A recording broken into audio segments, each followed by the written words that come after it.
रत्न भंडार गणति मणति नहीं आईन मंत्री बासभवन में बैठक आरंभ। आईन मंत्री पृथ्वीराज हरिचंदन बासभवन में उपस्थित अच्छा श्रीमंदिर मुख्य प्रशासक अरविंद पाढ़ी और पुरी जिलापाल। समीक्षा पर एसओपी संपर्क में स्पष्टता आसिबो।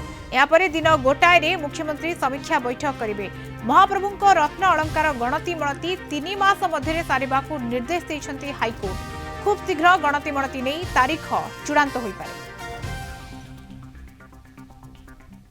जो नुआ एसओपी रत्न भंडार गणति मणति जो एसओपी से बाबद गणति मणतिर एसओपी को मैनेजिंग कमिटी पठे सारी सरकार पक्ष सरकार अनुमोदन एवं से बाबद एक डिटेल प्रेजेंटेशन और आलोचना आज प्रमुख लोक मैंने आईन विभाग एवं मुख्य प्रशासक समेत समस्या कथबार्ता कलापर पुणी मंत्री बाबद आउ थे भी गोटे समीक्षा बैठक नौ।